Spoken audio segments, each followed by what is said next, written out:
കുറിച്ച് സംസാരിക്കുമ്പോൾ രാഹുൽ ഈശ്വറിനെ നമുക്ക് മറക്കാൻ കഴിയുമോ? ഒരു രാഹുൽ കർണാടകയിലെ വനാന്തരങ്ങളിൽ ഇങ്ങനെ ഓടി നടക്കുമ്പോൾ മറ്റൊരു രാഹുൽ പൂജപ്പുര സെൻട്രൽ ജയിലിലാണ്. രാഹുൽ മാങ്കൂട്ടത്തിൽ പോലും പറയാത്ത വാദങ്ങൾ ഉന്നയിച്ചാണ് രാഹുൽ ഈശ്വർ ആദ്യം രംഗത്ത് വന്നത്. പോലീസ് കസ്റ്റഡിയിലെടുത്തപ്പോൾ പോലും പിന്നോട്ടില്ല എന്ന് ഉറപ്പിച്ചു പറഞ്ഞു. പുരുഷ കമ്മീഷൻ, സ്വാതന്ത്ര്യ സമരം, നിരാഹാരം, കടുത്ത പ്രഖ്യാപനങ്ങളായിരുന്നു. മജിസ്റ്റീരിയൽ ജാമ്യം കിട്ടേണ്ട കേസായിരുന്നു. കോടതിയിൽ ആദ്യം ഹാജരാക്കിയപ്പോൾ എനിക്ക് വേണ്ടി ഞാൻ തന്നെ വാദിക്കുമെന്ന് രാഹുൽ ഈശ്വർ. എന്നാൽ കിടന്നു അകത്തെന്ന് കോടതി അങ്ങ് പറഞ്ഞു. അവിടെയും തീർന്നില്ല. അഴിക്കുള്ളിലെ രാഹുൽ ഈശ്വറിന്റെ നാടകം.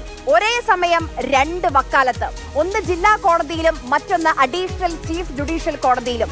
നിങ്ങൾ പ്രവർത്തിപ്പിക്കുന്ന യന്ത്രം അത് നിയമവിരുദ്ധമെന്ന പ്രോസിക്യൂഷൻ കോടതിയിൽ. അവസാനം സെഷൻസ് കോടതിയിലെ അപേക്ഷ പിൻവലിച്ചു. ACJM കോടതി ഇന്ന് ജാമ്യാപേക്ഷ വീണ്ടും പരിഗണിച്ചു. ഹർജി പോലും നിയമവിരുദ്ധമായ സാഹചര്യത്തിൽ പരിഗണിക്കരുതെന്ന് പ്രോസിക്യൂഷൻ. ജാമ്യം നിഷേധിച്ചു. ഇനിയും പൂജപ്പുരയിൽ തന്നെ തുടരും. വെള്ളം കുടിക്കാതെ, ഭക്ഷണം കഴിക്കാതെ. നിങ്ങൾക്ക് ഓർമ്മയുണ്ടോ മാങ്കൂട്ടത്തിന് വേണ്ടി മിനിറ്റിന് വീഡിയോ തയ്യാറാക്കിയ ആ ലാപ്ടോപ്പിന്റെ പാസ്വേഡ് ഇതുവരെ രാഹുൽ ഈശ്വർ കൊടുത്തിട്ടില്ല. എല്ലാം ഈശ്വരന്റെ ഓരോ കളികൾ.